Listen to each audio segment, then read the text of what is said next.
What's up, everybody? Today we're going to be doing the front brake pads and rotors on a 2013 Ford Transit Connect. We've already done the passenger side. We'll take you along as we do the driver's side. So the first thing we're going to need to do on this is pop the wheel covers off, if yours still has the wheel covers on it, like this one does. A lot of them don't. And also, this disc brake tutorial, it's just the way I do it. I'm out here, as you can see, in the weeds, in the woods, no concrete floor, using the factory jack and basic hand tools.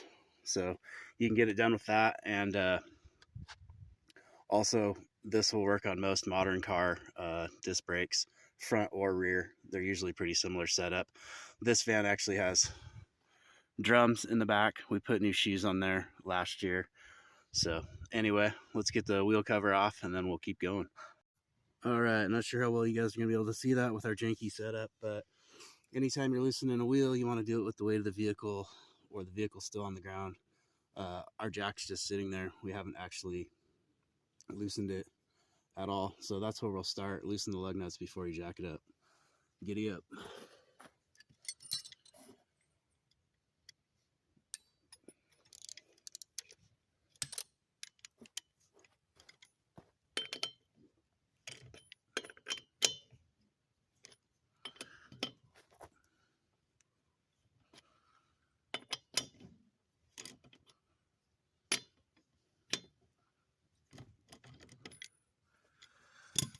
All right, so the lug nuts are loose. We'll go ahead and jack it up. I'm not going to film that because with this factory jack, it takes about 3 hours. So we'll get back to it. All right, as you can see, we got the wheel off, jack up.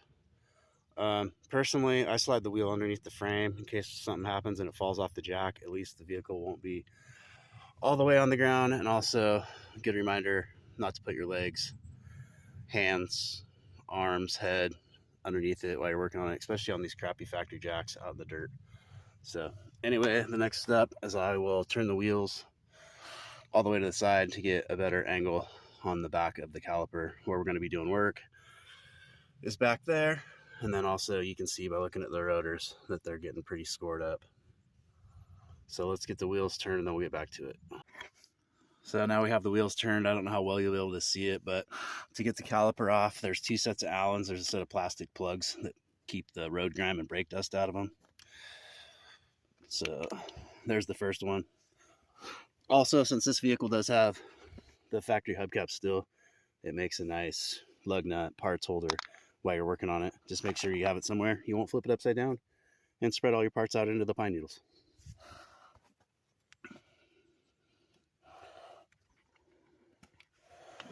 All right, there's the second plug. And then inside there, there's a set of Allens. And this little metal clip right here, I will admit, it firmly kicked my ass when I put a set of brake pads on this 2 winters ago. It took me, I don't know, an unmeasurable amount of time to figure out how to get that metal clip back on. So before you knock that clip off, make sure you know how it's oriented and it goes on there. Not so bad now that I've done them, and I also took a picture this time, but I had never actually seen that style metal clip before on disc brakes. So again, take a look at it, make sure you know how it goes, and then you got to wrestle them back on a little bit. But anyway, let's get the Allens out. So there's the Allen key in the top one.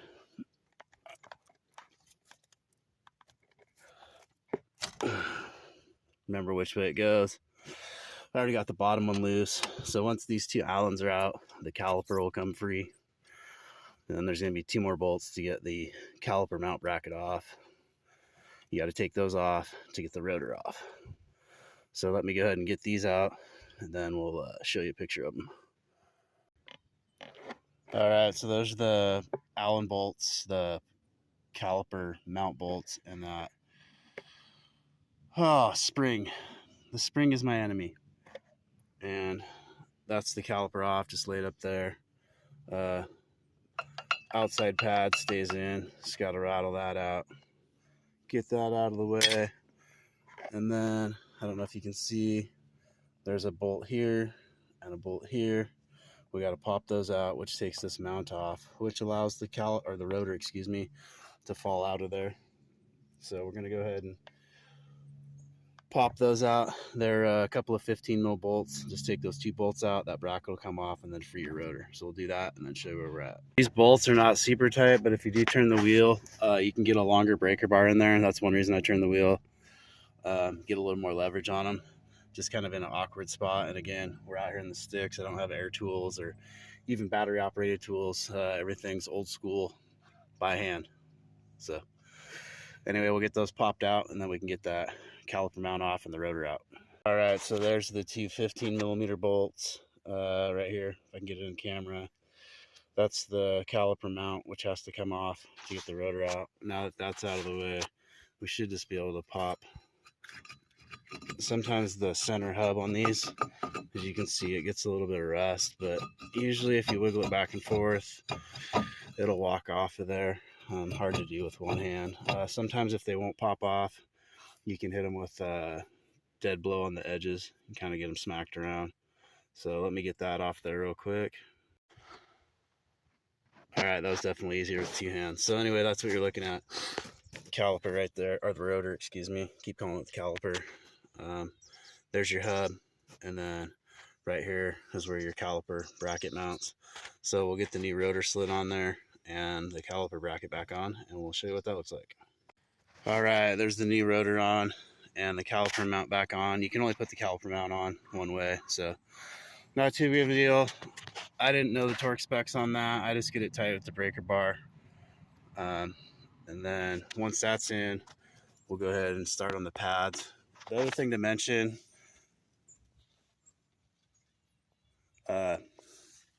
sorry, squirrel running up and down the tree distracted me, is check your parts before you start and at least see if they look close.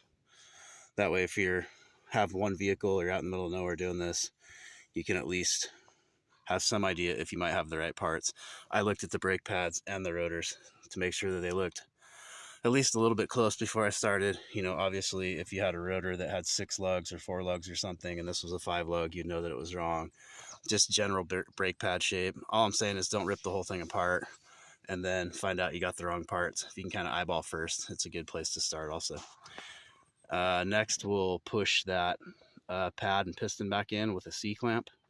And before we do that, though, let's go up here. This is the oddest looking master cylinder I've ever seen, but take the cap off of there. That way, if the system's full and you're pushing those pad or piston back in, you're not pushing against the cap. You know, it's a closed system when everything's intact, hydraulic system. So we got to push that piston a little bit to get the new pads in there. So you want to make sure that there's room. If you have a nice vehicle or whatever, maybe put a shop rag on there so you don't drip brake fluid all the way around if it does drip at all. But we're just out here doing it.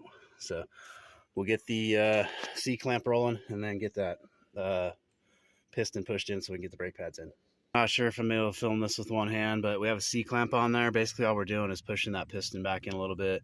These pads are still fairly new. Like I said, I replaced them 2 winters ago, but now the rotors are bad, obviously. And when you do rotors, you always want to do new pads with new rotors. I will hold these old pads though, in case these ones get wore out. Just have them on deck. They do have a lot of meat left on them. And I'm a cheap ass like that. So anyway, I don't know if I can do this one-handed. We'll see. I might push back in. Maybe not. Anyway, we'll get that pushed back in and then show you here. All right, so we've got the pad pushed back or piston pushed back in. Still got the old pad on there. Make sure anytime you're doing disc brakes too, you don't want to push that piston in too far. You can actually drive it past the seal in some circumstances, and that can create a problem. You can create a leak.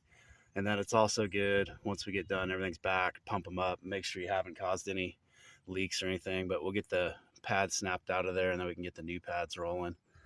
All right, we'll get the brake pad in. This was also another first for me. These little spring clips deal go inside the caliper piston. Kind of a pain in the butt to get in there. I use a needle nose to squeeze those together and get them slipped in there. That's the other little kind of hard part besides that goofy spring clip on the front. So let me get that installed. And then once you have this on and the new outer brake pad on, you should be able to just slide the caliper over as long as you got the pads far enough apart. Giddy up. All right, we got the caliper back on. I don't have the bolts in it yet. There's the new inside pad, as you can see. There's the old one. New pad on the other side. And then we got to get the caliper bolts back in. Sometimes it's a little bit hard to line that up. I put just a little bit of grease on these. Again, everybody's going to do everything a little bit different. It's just kind of a general overview of how you can do disc brakes out in the dirt. So let me get a little lube on those, get them started with the Allen, and we'll see where we're at. All right, so we got the Allens back in on the caliper and tightened down. I was going to try and film it, but the camera on this phone is so weak that it would have just been a black spot to go with our other shoddy camera work. Camera work is definitely not our forte.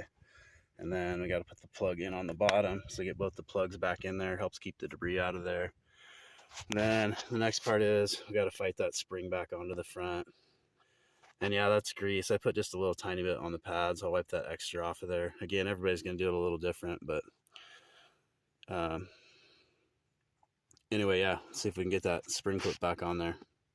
So for that spring clip, I don't know the proper method or if there's a tool, but I hook the bottom part in. Those holes are chamfered up and down, and then I hook the bottom part with a set of vice grips, hook it in the hole, and then just muscle it over, and that seems to be the easiest. Like I said, the first time I tried doing one, I don't know how many hours I wasted on it. I didn't really look at it before I popped it off, so I wasn't sure of how it even was oriented. But again, take a picture, look at it. Also, this is the only time I'd ever seen these, but if you have a set of vice grips, just clip it on there, hook the bottom hole, and then hook the top hole. I don't know if you can see it. Again, they're chamfered, so they kind of hold the pin, and then just muscle it around the top. All right, there's the clip installed. The brake pads did come with new ones, but they're softer metal. I bent the first one on the other side, so I just used the old ones again. And then the next thing you need to do is go back up and make sure that we didn't push fluid out or have our master cylinder over full. And as you can see, it is a little bit to the high, so I will try and get some of that fluid out of there. It is a little bit over the max level right now. It is pushed to the top, and again, that's because we put new pads and rotors on there, so we've taken room up in the system, and that's something to check for when you do it. So I got to figure out a way to get a little bit of that fluid out of there before I put the cap back on. Another thing to do before you button it all up, I check both sides, make sure you have brakes, and then make sure you didn't create any leaks. Don't do both brake sides, and then put it all back together, and then find out you got a piston stuck or a leak or you don't have brakes. So check both sides as you do them, make sure they pump up. Yep, feel at the pedal. All right, so I got the wheel turned back straight. I pumped them up, made sure we got brake pressure, no leaks. And then also the brake fluid did go back down a little bit, and I've decided to check it again once the vehicle's actually level on the wheels to see if the level's close. Once I pumped the brakes back up, it did go down a little bit, so we're going to be real close. But anyway, yeah, next step is just put the wheels on. When you do that, do it in a star pattern, put the lug nuts on loose, and then once it's on the ground, you can tighten them up. I do actually have a torque wrench, so I'm able to torque them. If you don't have a torque wrench, just go tight, again in a star pattern.